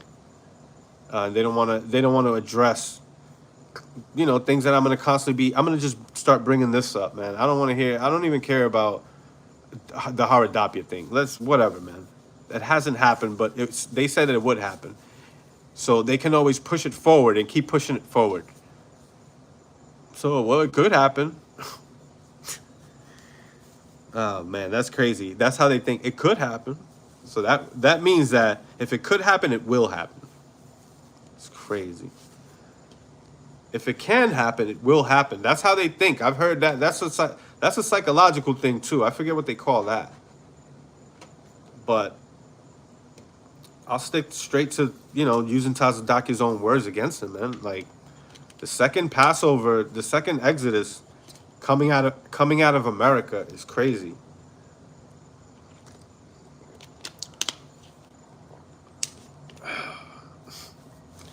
And they want to give disclaimers to make sure that you don't watch certain people's channels now.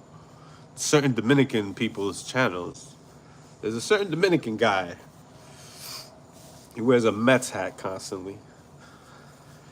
Yeah, man. These guys don't want to address the fact that Tazadaki said the H1N1 vaccine was going to kill millions of people, man. He told us not to take it. That's what I was told. I don't think I heard Tazadaki say that himself, but everybody in Orlando was ordered not to take that. It went around. It came from headquarters. Obviously, it came from Tazadaki. He admitted it when he was caught on that recording with the brother in the streets of Baltimore. He's admitting that he said it. So he said, my prophecy. So they want to say, well, you can't prove that he said it. But we have audio of him saying that there was a prophecy. Because I don't know if that's on any video where he saying that the H1N1 is going to kill millions. I never saw that on any video. But we have the aftermath of that where it's a failed prophecy now, and he's trying to apologize for it by creating excuses for a failed prophecy. Like, they're going to use scriptures that say the deceived and the deceiver are all his. They're all the Lord's. So God deceived Tazadakia. So God is making Tazadakia say shit that's not going to happen. God is making Tazadakia say shit that's not going to happen so that he could try to see where we fucking really stand. Do you really love me? Let me lie to you and shit.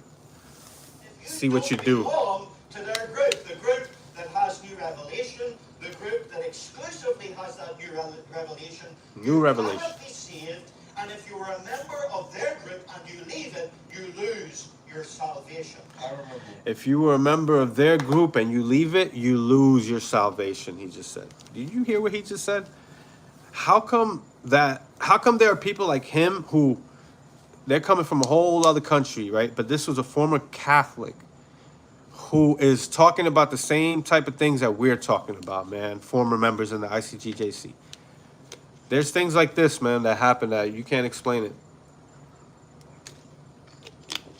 Because Icgjc became very Catholic, Roman Catholic friendly.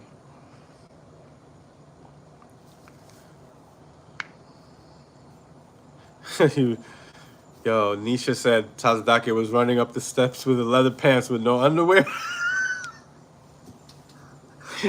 Oh, shit. That's craziness. Let me read some of these comments. A Sharp, are you going to come on? All right, I'm going to get A Sharp on. Not right now, but we'll talk about that. He said, damn, my bad. I'm not reading any of your comments. Yeah, I don't want to go back too far, but listen, man, that's a funny ass story, man. Nisha got her own story to tell. I reached out to her myself, man, because I saw her in the comments on Rebel Alliance Media videos. I saw her in the comments, and then I put her name, because she has her whole name as the YouTube name, so I was like, okay, put it in Facebook. Put it in the air. She came up, boom. She was friends with, former members. I'm like, okay, we got some mutual friends here.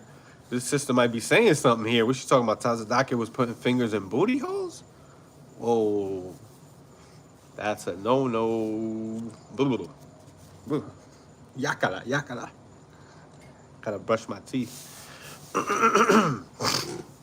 Yeah, Tazadake was, she said, she even said it, man. For her to admit that she was given an STD by Tazadake shows you that she's just keeping it real, man. Who would say that and make themselves, look a certain way if it's not true?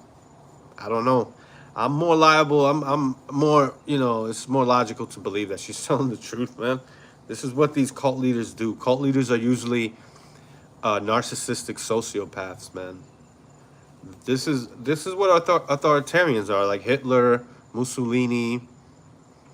These are authoritarian regimes. I call them a tyrant.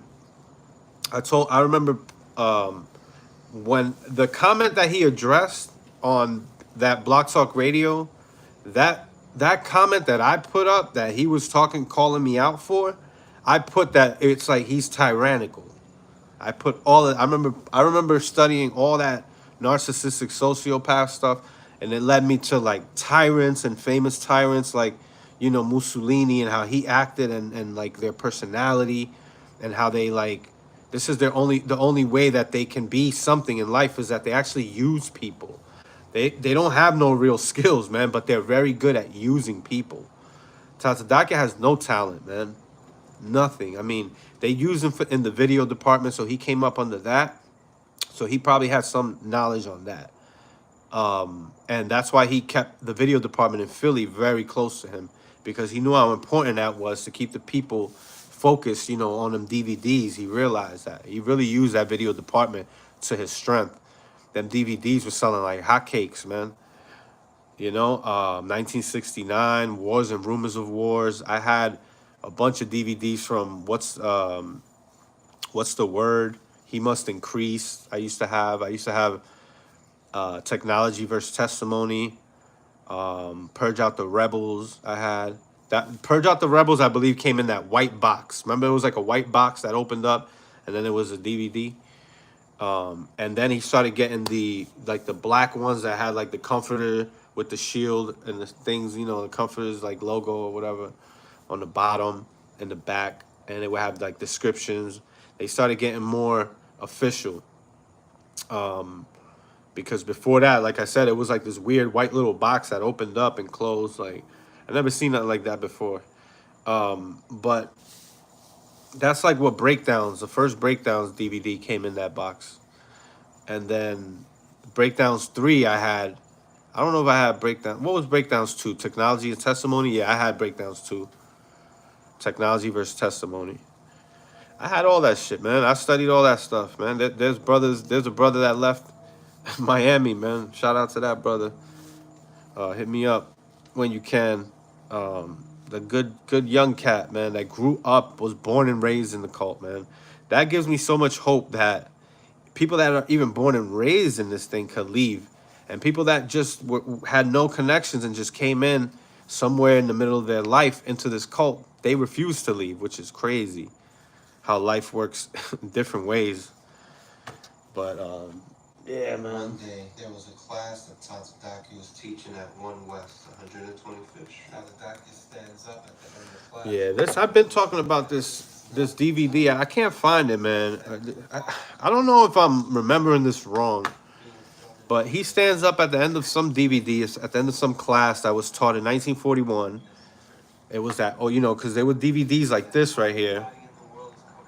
I forgot which one was this. That is pretty much in 1941, right? So you can see Kakumban and Shar in the back. Sometimes they'll pan from that other angle and you can catch the corner and that old school building in, I'm sorry, in 1 West, 125th Street. My bad. I was saying 1941. This was 1 West. So this was when 1941 was still under construction after the fire. And they had to go back to doing their main classes at 1 West, 125th Street. And it was probably like 2005. I was still entering 1 West and we were doing like with Tahoe One, we would go out every month for major council up until 2007, I would say. Somewhere 2007, I believe that's the best, most accurate year that we stopped, going to One West, and they reopened 1941, and it was a whole big thing. And then right after they opened 1941, then we got the big spot over there in South Orange Blossom Trail in 9741. 9741 South Orange Blossom Trail, I believe, was Brooklyn Outlaw. Put that number out. I've done lives out there, live from the ICGJC. I've done all of that. So I know that I recorded, yeah, 9741. Yeah, that's crazy. Um, yeah, man, this shit is like, we could go on and on. I can go on and on about these stories, and there's more to come. There's people just getting out. There's a lot of unbelievers out there because there's a spirit of unbelief right now in the ICGJC. There's a real spirit of unbelief going around. There's a lot of doubt. I know that. There's always been there. People are faking it till they make it, just like they do in the damn Pentecostal church where they lying, damn faking the damn tongues. They faking the funk, man. These people are not like taking account of, like they do selective thinking where they ignore what's called unfavorable evidence, that exposes their leader. So you ignore unfavorable evidence and regard the favorable evidence really high, and you stress that, but unfavorable information and evidence against your cult leader is just kind of like ignored. That's what you guys are doing, man. You're lying to yourselves, man. And then you're scared to say something, like you're scared to ask certain questions because you're going to look like an unbeliever. But it's like there's a spirit of unbelief in there. That's because Tazadaki is saying shit that doesn't happen. And now you're forcing people to twist their minds up into pretzels to try to damn remain in there, because it's going to be harder for them to leave. It's easier for them to just say, well, I'm here now. I made my bed. I'm going to just lay in it. Than to say, no, fuck this shit, man. I got to make the bed all over again.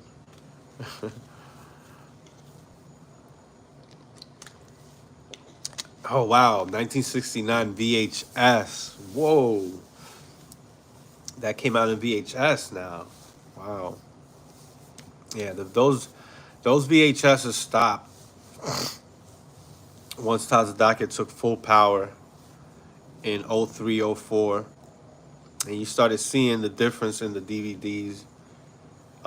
Real Black History, there was a DVD for that, though.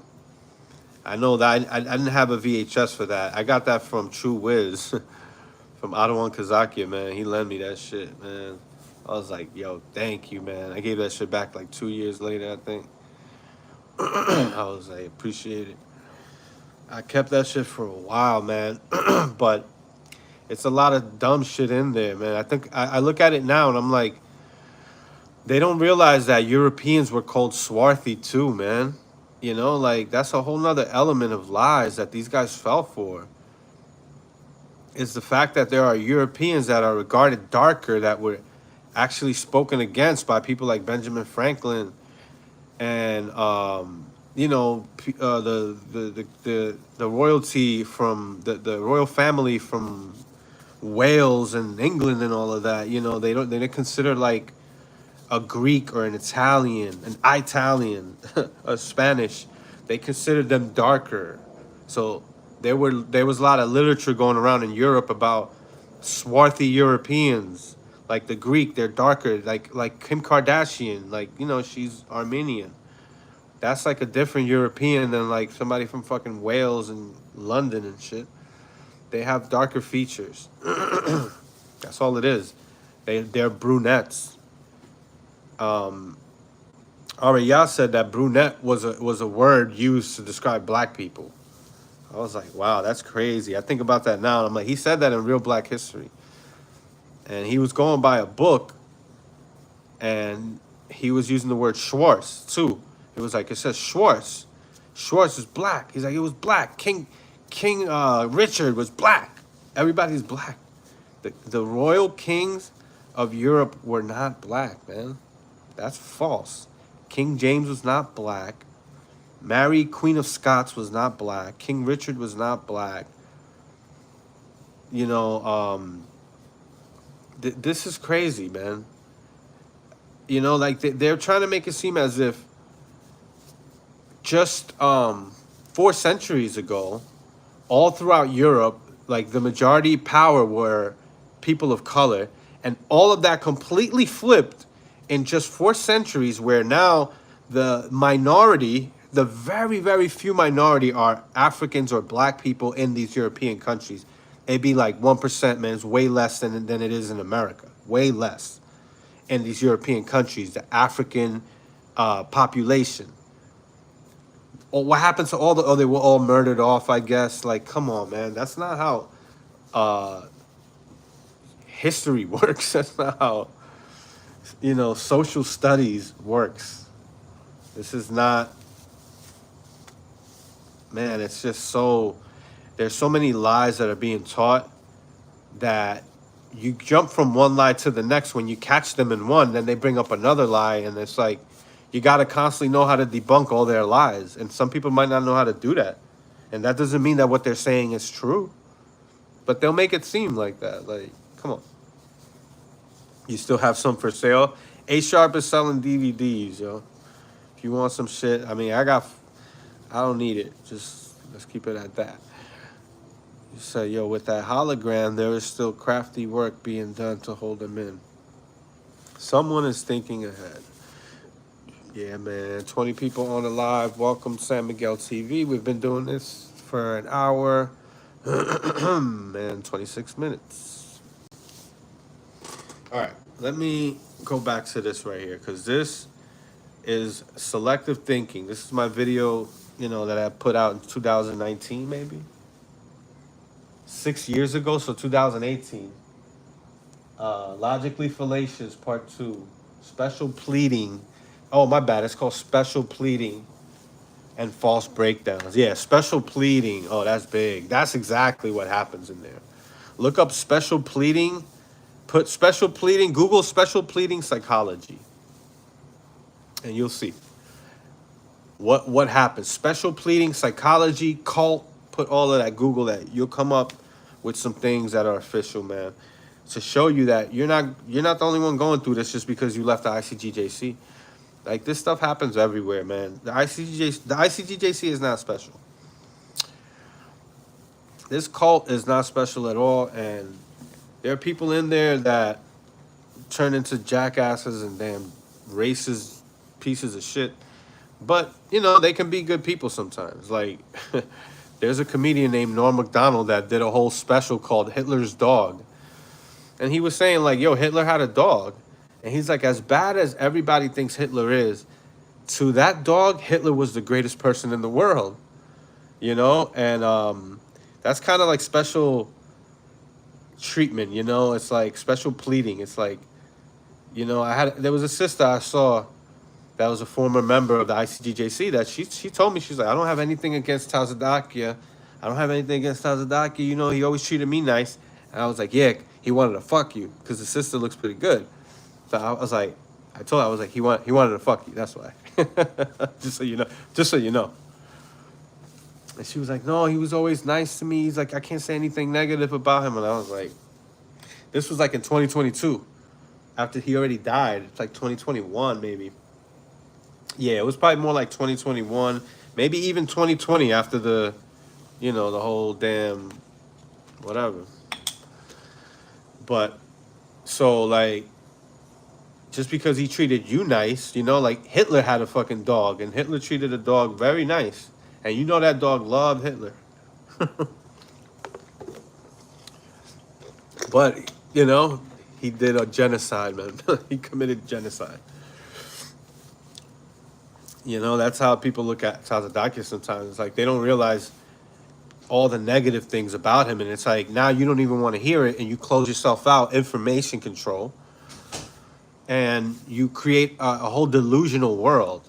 and that you're living in a fantasy world. You're not living in reality because it's uncomfortable to think about those things that make your belief shaky.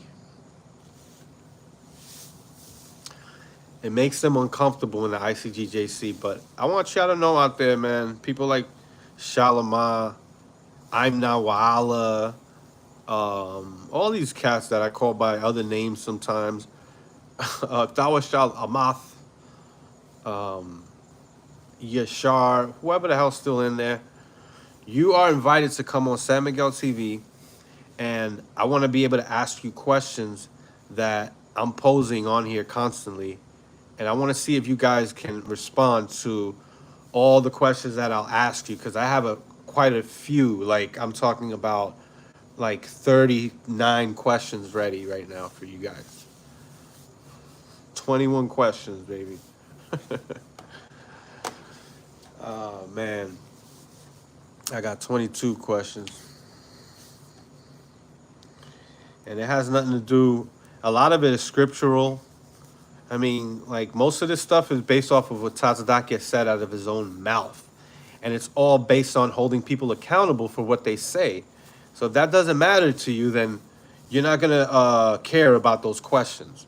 Why wouldn't you care about those questions? That's what's crazy. It's like they make you feel bad for having certain questions come up in your mind that are natural.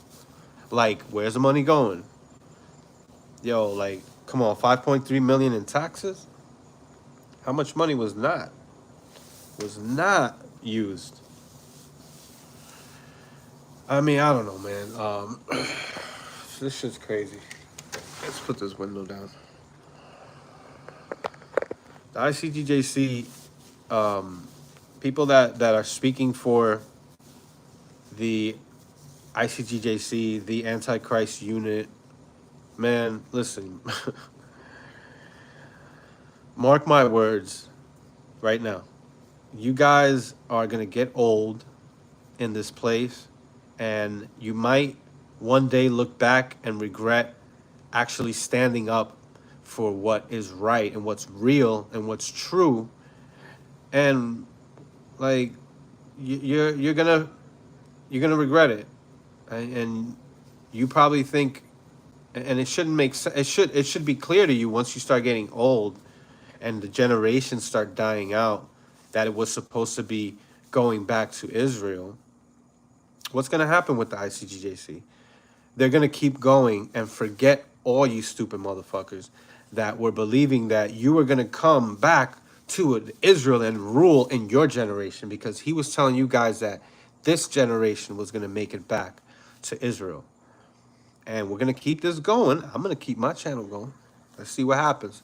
I'm going to keep my social media going. Anything can happen, but, you know, still there's going to be people that were in there and that are still going to be in there.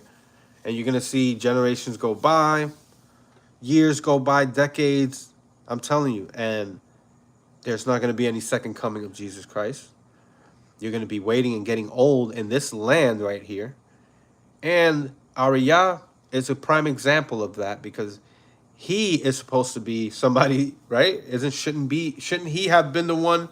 Shouldn't he have been someone along with the congregation in 2020 that went back to Israel and actually was given land and some type of, what do you call it, autonomy as a nation, which is what some of these Israelites are seeking, a full autonomy as a nation to run and operate as, you know, their own kingdom, or whatever you want to call it, without influence, outside influence from another, you know, legal state like the United States. You know, like, there's Hebrew Israelites literally talking like this already.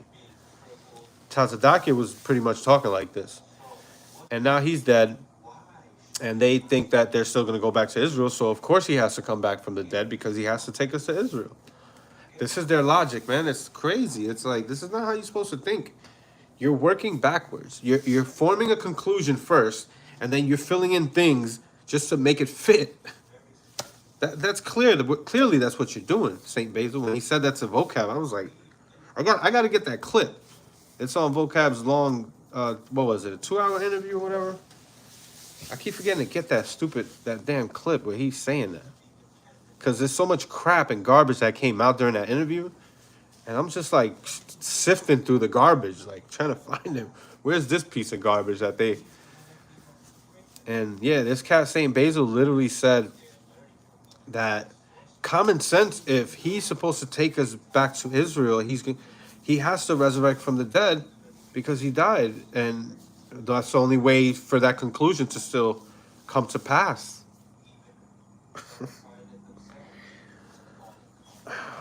And then they don't have to prove anything, but you have to prove everything. Like, you have to have a video, and even if there's a video of Tazadakia messing with little girls, these guys are going to say, well, that's his twin brother. He had a twin brother. You didn't know he had a twin brother. Yeah, well, that was CGI or whatever. AI. Yo, I'm telling you, man. An angel could come up to them and smack them in their face, and they're going to say, I cursed you, angel. It's like that, and that's the way it is.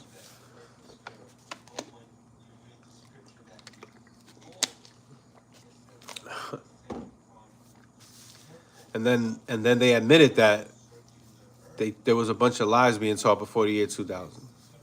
And on Vocab Malone's channel, he said, yeah, we already know that year 2000 was a failed prophecy. He's like, we already addressed that. He didn't want to address it at all. He's like, yeah, we already addressed that. Like, he didn't want to talk about how it's... But why you guys have all these lies going around about you?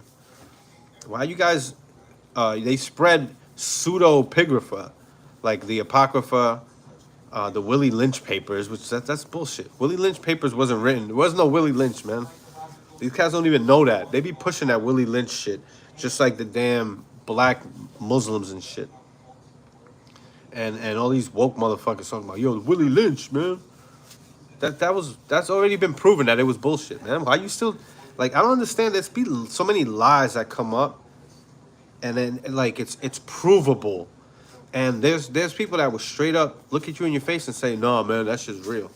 It's like, yo, there's language that's used in the Willie Lynch papers that wasn't around in the 1700s when he said that Willie Lynch existed. There's no record of a Willie Lynch that lived over there, from that area. That's a play on words. Will he lynch? That's a joke that came out on the internet in like the 90s, and there's no origin to that. It just came out on the internet. The Willie Lynch papers. It was somebody saying, "Oh yeah, the slaves, they had like it's supposed to be a training manual." That shit was proven to be false. Now, I'm not saying that didn't happen, but you can't use the Willie Lynch papers as evidence that it did. Just like you can't use certain parts of the Bible just to say that something happened. It's like, this is just a claim. Just like you can't use the Josephus to say that something is true, because it's just claims. But when they start corroborating with outside literature from another nation, like with the Assyrian reliefs and all the documents and everything that was found in Assyria, some of the things corroborate with what was going on in Israel, what was going on in Egypt. Like, you can match history up. And it's not so black and white, and it's not so clear, like, but, you know, you can come to good conclusions about a lot of things in history just based off of archaeology, literature, ancient literature. There's people that are professionals in this. The ICGJC leadership, they're not experts in epigraphy and literature and ancient Hebrew. These guys are not speaking Hebrew. They're not reading the actual Hebrew. We were writing the actual Hebrew, the characters. Like, I know how to write the Assyrian, what they call the Assyrian Hebrew and the Paleo Hebrew. We were learning both of those things. So I learned how to write those characters, the 22 characters. That's true, there's 22 characters. All right. But the pronunciation of those things, that's some Harlem Huckster stuff, man. That's not real. They made that up, man. They made up each sound effect for each character, and then they go from there. And it's like, that's not how it works, man. Like, there's so many different types of Hebrew too. There's like Sephardic Hebrew, you know, that's like in Spain, you know, that's like, this is after Greece. and all of that way after. The Hebrew still maintained all the way to the Spanish Jews and in the Portugal Jews in Lisbon. They were speaking Hebrew too, but it was a different dialect of Hebrew. And they found that dialect of Hebrew on the Lost Lunar stones, which lets you know that that stone is not ancient. It's not ancient. It's like 15, 1600s, you know, in that time period. It was about 1500s when the massacre of the Jews happened in Lisbon, Portugal. The massacre of the Jews in Lisbon, Portugal. Those were not black Jews. I'm sorry, man. It's evidence that they were not, man. It's like, they're not, man. You can even look at the King's Fountain painting. That it was painted up in the 1500s, I believe, late 1500s. The King's Fountain was an amazing painting, and it shows you Jews back then in Portugal. King's Fountain is, I believe, I don't know where in Portugal, but it's definitely Portugal. And you can see black people in Portugal in the painting, and they're not. And it separates Jews from black people. You can see the Jews, and you can see that they're the what do you call it, Hasidic Jews or Sephardic Jews, and they're clearly, you know, pointed out in the painting. And then you can see officers, you can see workers, you can see you know, people on boats. You see a whole fountain. You see a black priest with a black. I guess he was he was Catholic, and he was like, you know, on a horse. Like, it's an amazing painting, the King's Fountain painting. Look that up. It's dope. But yeah, let's go to the comments here. It says maybe they Mega says maybe they need to stick to teaching, not prophesying. That's why they are no longer relevant. They will not address comfy shenanigans at all, says A Sharp. And then Mega says, now the ACU is saying they're not a cult or hate group in their latest video. Go figure. That's crazy, because that's what the IUIC is always saying, like in the beginning of all of their videos. Like, they even have a shirt that says, we are not a hate group. They have to constantly say that. And then they'll say, we never burn no crosses on anybody's front porch. We're not a hate group. We never lynch nobody. Like, that's the definition of a hate group. You have to burn crosses and lynch people. It's not what makes a hate group or a cult at all. It's like, these people are so backwards with everything. Here's a younger me. Boy, if I could talk to him right now. Nah, this video, I remember the burden of proof, logically fallacious part 3, burden of proof, the reversal of burden of proof. I started going into all that logical shit because that destroys these motherfuckers. Lowered expectations. This shit is amazing right here. Tazadaki's arraignment.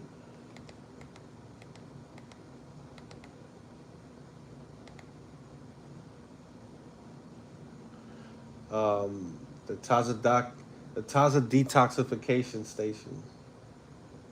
The Taza detoxification. Let me see here. Boom.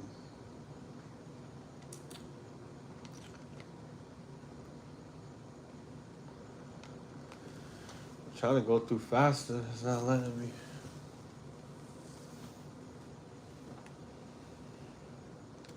I'm looking for that video where they actually see him.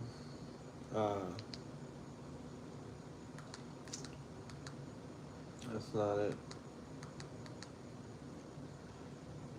Boom, boom, boom, boom, boom, boom, boom, boom, boom, boom, boom. Welcome to the Totalitarian detoxification station. My name is I mean, yo, this video right here, though, I ain't gonna lie. The Tazadaki getting caught stealing. Tazadaki getting caught stealing the van, man. Come on. I would ask about all of that. They use the van? He said, yeah. I said, well, where's the van? said, "Oh, I have it in Jersey." The van is So in Jersey what is it doing in Jersey? He said, "I need it for garbage." for I garbage. said, "You need it for garbage, but we need it for the camps." He said, "Well, I have Black Icon. I be buying TVs and different things, and I need a place to put the garbage. I can't put it on the street for people to see what I have inside. They're gonna break my place and steal it." This is what he's telling me. And I'm That's standing there listening crazy. to this, and I'm That's saying, "That doesn't crazy. make no Like you sense." can't break into a car. But he turned around and he You said, can't "Listen, break I don't into a want nobody van and driving steal the van TV. because they're gonna mess it up and it's gonna look like the white van." So I said, "Okay, you know what? The main thing is the church having me pay for it. So if nobody's driving it, I don't have a problem with it." That's just the tip of the iceberg. So, long story short, 9 years down the line, a situation occurred where I got put out of the church. And Oh, while this I video was right here able is. to meet, Whew. the van just came into my mind. All of a sudden, in the middle of that session. And I'm looking at Totalitarian and I'm about to ask him, I said, "Well, listen, you put me out. What about my van?" So something told me, "Don't ask. Just go get your van." So I walked out of that building and left. And for almost every single day for like a year, something keep telling me, "Go get your van." So I'm like, this is deep. This is big because I have other vehicles. I don't desperately need this. So why I'm constantly getting taught saying, "Go get this van." So one Sunday morning, I came and went and get my van. This is it right here. And I brought it home, parked it up, opened it up. It had garbage on top, right? A lot of bags of garbage. Underneath has a lot of brand new stuff. Coats, jackets, shoes, pants, all kind of gifts, toys. And underneath all that, it had bags of tights and priesthood envelopes. I mean, when I look at these different bags, I'm seeing year 2001, 2002, 2003, Yeah, that's called stealing. 2006. I'm like, damn! I got scared for a minute. I'm like, what is all this tights and priesthood and donations doing in the van? That's crazy, Reno, because that's one thing I noticed right away. I was like, wow, like Saint Basil is so stupid. That's what he's being accused of, is stealing. That's why he has the van. He's stealing, man. He has all the shit that he's stealing, all that money and the evidence of it. He's putting it in the van. Incriminating evidence is in that van. That's why he's hiding it. And that's why he was smart enough to know that, oh, see, this van is not mine. It's not under my name. They can't pin it on me, which, like, well, I guess that's not too smart because it's at the location where you apparently own an entertainment business, a Black Icon on Sabrinsky Street or whatever in Jersey. And then your ID is in the van. His ID was in the van. That was the killer right there, man. His ID was in the van. That puts you in there, man. Who has you? Somebody took your ID and put it in the van, is what he's going to say. My ID got stolen. Can you prove that? Did you report it? It's just so much, man. It's like we don't even have to go all there. But that's why they don't even want to deal with it. Because they're like, oh, yeah, well, that's not necessary. Yeah, because they still going to believe what they want to believe. They want to make it seem like these things are irrelevant, which is kind of disrespectful to the members that want to really think. I mean, it is. I mean, you're not being honest to people in there at all, man. There's no honesty. They're leading people on to think, to believe in things that just is false hope. It's just false hope, man. It's like telling somebody, that you're going to be all right. If you just take this pill right here, you're going to be all right. And the pill is making you worse, It's like, or it's not doing anything at all. Like, I forget what they call placebo, the placebo effect, right? Have you ever heard of the placebo effect? It's like if you think that something is helping you, then it might even help you. Like if you start thinking a certain way because you're given a pill that's doing nothing, just because your mind state is thinking a certain way, you're more positive, maybe you're more upbeat, you're going to start feeling better. And you might think that something is working where it's not. It's just you feeling better. That's called the placebo effect. These people are feeling that. I think there's a little touch of that in the ICGJC too. There's a lot going on, man. This thing, you need to write a whole college thesis on the psychological effects that come with being in the ICGJC, because it's a thing of its own. You know, it's like it's a cult on its own that had different claims compared to other cults like, you know, the Heaven's Gate, um, whatever, man. All these Commandment Keepers was a cult. I bet you they weren't looking into your finances though, and the Commandment Keepers. I bet you they weren't, you know, telling you, yo, you know, how much did you get paid? They asking for brothers' goddamn pay stubs and all of that. Make sure they paying tithes correctly.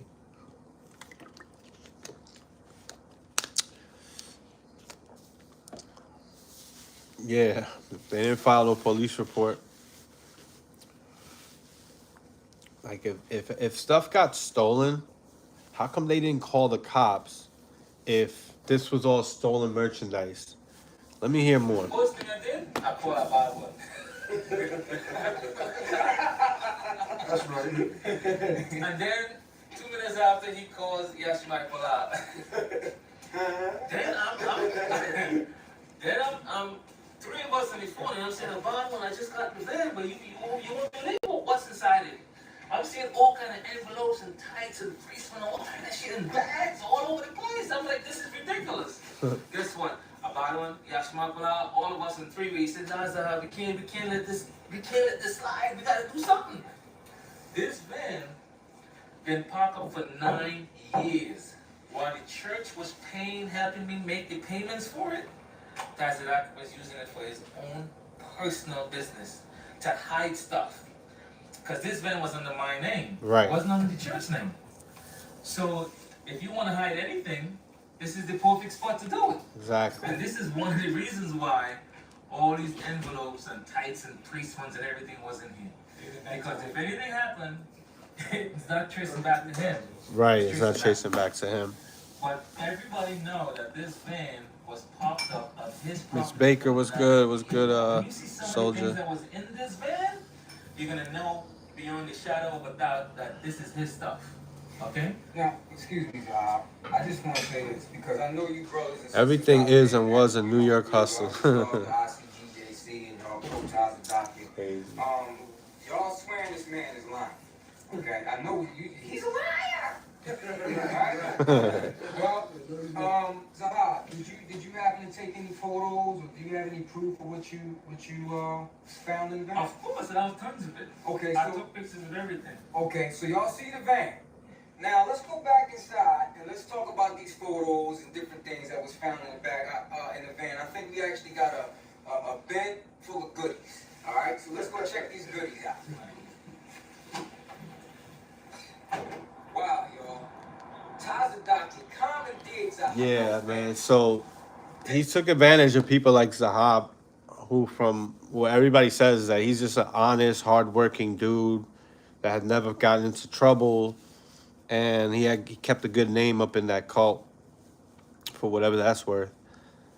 Because I mean, it was worth nothing because look how quickly they turned on a dude that gave his whole life to this cult, man, that took decades from his life. I'm talking about over 20 years with Zahab, and you know, what do you got to say about him, man? Like, these people are so evil, man.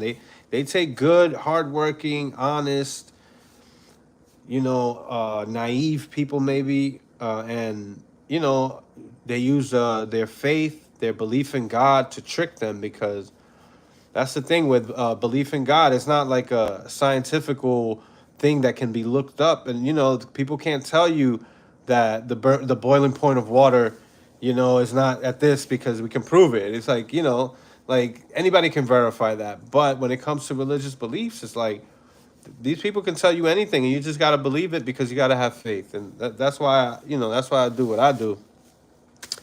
But man, we are almost 2 hours in. It's 11 p.m. almost. I think I'm gonna keep this going for just a little bit longer. But you know, this is the video that's playing in the background. This video is by the Injustice League, the Tazadakia Detoxification Station, and this was the van video. I actually uploaded it to my channel because it was so good. But you can see brothers from One West and Jersey all up in this video, from Harlem, Philly. You got DJ Fat Kid right there too. A Bod One, right? You got a lot of people here that put a lot of hard work. Man, just constant effort to push forward this cult, man, that's taking advantage of tons of people worldwide. Not that big in the world, man. Definitely nationally. At least on the East Coast for the most part. You got some people in Minnesota, Portland, and all of that for sure. But the biggest congregations were on the East Coast, I think. I mean, no, yeah, for sure. When we talk about states, when we talk about international, they have people in Trinidad. You had somebody in Puerto Rico. A few people. It wasn't like you don't have tons of people in the ICGJC. This is small potatoes, man. Like the ICGJC compared to the greater Hebrew Israelite community at large, small potatoes. I promise you. So I'm not doing this to get recognition because there's so many people that know about the ICGJC, and now I'm gonna also get that same traffic, even though they're telling people don't watch Rebels videos. Disclaimer, warning, warning, all of that crap. These cats, man. There's not that many of these people still in there. Like whoever's remaining, I don't know what's the number. The Lord said don't number the children of Israel, so, but all of that, man, that these cats, you can clearly tell that these guys are not at the level of the IUIC, GMS even. GMS has more members than these cats. Go look up all the GMS channels for every city. They're like, there's some cities, it's not a lot of them, but there's definitely more cities where there's a group of people that looks like it's more than the ICGJC. But then there's like Orlando ICGJC is probably bigger than GMS ICGJC. But then there's GMS Cali, there's GMS, San Diego, GMS San Francisco, GMS Los Angeles. Like the ICGJC don't even have channels for every city. They just have like the I don't even know, man. Antichrist unit, they don't even deal with any teachings for the most part. I mean, they'll do some teachings of, they'll go into that. So let me not say they're not doing any, but their main focus is to tear down people that are speaking against Tazadakia and the ICGJC. And right now, there's not really anyone but me doing that. Like, Louis is done with that shit. St. Ivan is just gonna ignore you niggas. So now you got to deal with San Miguel TV, and they keep taking shots at Louis and talking about the same old stupid shit.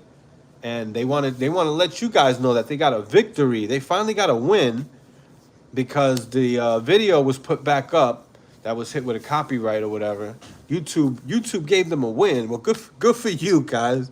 You guys got a W, man, and they'll take any win that they can get right now. I'm telling you. That's why they're doing a video about that. Because they feel like they just got a W. They need that to feed their ego. So good for you guys. You got a video back up that was taken down. Whatever. I'm going to keep talking about the ICGJC and Tazadakia.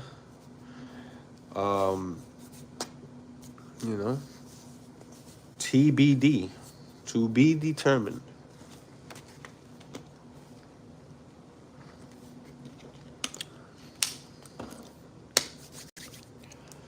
Yo.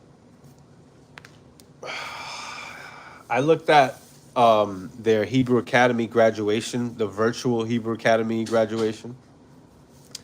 And Orlando didn't have any graduates in 2023. Orlando didn't have any. I think Miami had like 2 or 3. Philly and New York and Baltimore, I think, were the biggest. Minnesota had like 2. I think Oklahoma maybe had like 1.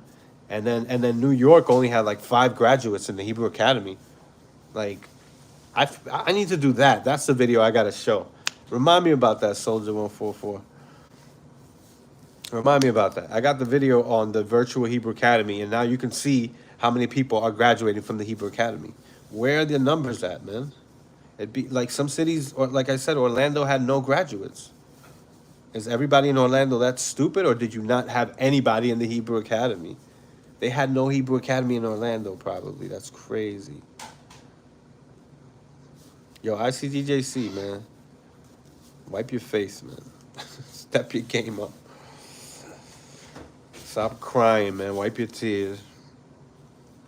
And man the fuck up and be honest. Be honest and truthful about what's really going on in there, man. And what was said by Tazadakia, your leader who's now deceased. You know, you guys are still waiting for him because, you know, you have this false hope that's never going to die until you die. That's kind of sad. So, you know, I'm still challenging you guys to respond to the actual things that I'm saying. You guys are going to go into the analytics of San Miguel TV's channel. My analytics is what they want to go into, which show you that I have more views than them. Like, come on, man. You guys took a 4-year hiatus. If I take a 4-year hiatus, they're gonna claim victorious and shit. They would do that. But they can take a 4-year hiatus and come back like nothing ever just happened, man. Like they forgot. That's how they wiped their whole slate clean and their whole mind just. Remember that one toy that had the sand and you shake it and it just. It's like all your memories are gone about what just happened where Tazadakia died and you had a false prophecy. You guys said the last Passover was going to be in 2020. There's so many layers of lies. The last Passover was going to be in 2020.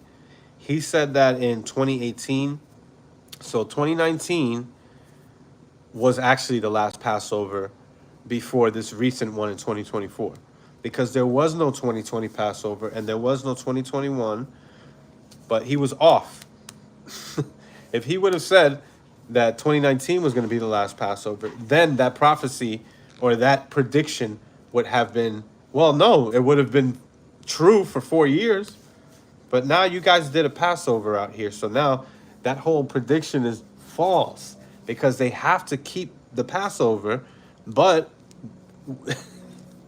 they have to keep the Passover.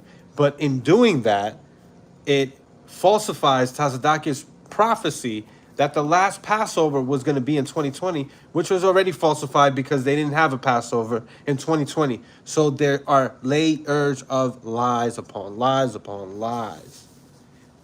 It's hard to keep up with this. Most people don't want to keep up with this shit. Louis said, I retire. I'm going to retire. Like, I'm done with the IC because why? This shit is like, this is like an ongoing mess, man. And I can't believe people are still so stuck in there. There are little kids that are going to come up in there. They need to hear the truth. So I hope there's more people that's going to come out, young ones, man, all of that, man. Get the hell out of there early. Don't spend decades up in there and waste your whole young adulthood in there. All your energy where you're supposed to be hustling the hardest in your 20s and 30s and working your ass off to retire. Now you did all this work towards something that is not even benefiting you at all, and it's not going to repay you in the end. At the end of the day, when you need them, they're going to turn their back on you, and then if you start doubting, they're definitely going to turn their back on you, and they're going to say you lost your salvation. You have no salvation now. You have nothing but hell awaiting you. That's what they teach their members. That's why people stay in there. Yet you got brothers and sisters that are dying left and right in the ICGJC, including their leader, who is now deceased. That's Jermaine Grant, Tazadakia, the so-called apostle of God and Jesus Christ, the so-called Holy God-sent Comforter, the apostle and chief high priest sent from God. He said, he shall be with you forever. He's not with you anymore. He's gone. But they're going to say that spiritually because his teachings, he put the spirit on us, so he's still with us. That's what they're saying. Trust me. I already know all their tricks. They are Ray Charles. These guys are Stevie Wonder.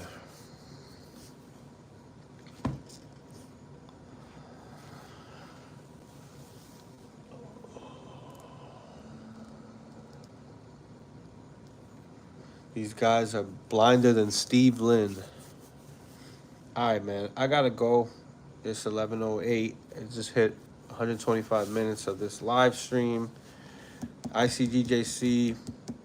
I'll continue to use them as a body bag and a straight punching bag until they start acknowledging some truth. Because how can you continue in lies when everything is out in the forefront, everything is evident, and all the evidence is, I'm evidence. People that are on the comment section is evidence of the falsehoods and the lies and all the wrongdoings of the ICGJC.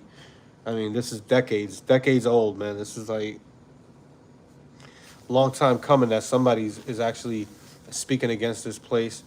And yeah, down to the last member. I don't care. I'm gonna keep speaking until there's no more members, until there's no more ICGJC, and then I'll still keep speaking about it in past tense at that time, if that time ever comes. But you know, that's we have yet to see. You know, they think that because they're still going to remain, that they're never going to be destroyed as a group or an organization, that somehow means that they're special. Even though there are groups like Jehovah's Witness and Seventh-day Adventists and Mormons and the Catholic Church that has been succeeding and, you know, just keeping this religious thing going, their religious cults going, for centuries and millenniums in some cases. And the ICGJC thinks that just because they are not destroyed after the raid, or they're not down to member zero after Tazdaki's death, that somehow means that they're still sent from God and this is still where the truth is at. Yeah, these guys are delusional as hell, and it's time to wake up. Everybody, catch me on the next live. TBD. We'll see. All right, make sure you give this video a thumbs up and subscribe so you can catch me on the next one if you'd like to. Thank you for joining me tonight. It's been a good one as we talk about these different things inside the ICGJC. We'll get into different topics next time. I don't want to just keep it on the ICGJC. It's going to get too boring. So, you know, catch me on the flippity flip, y'all. Peace out.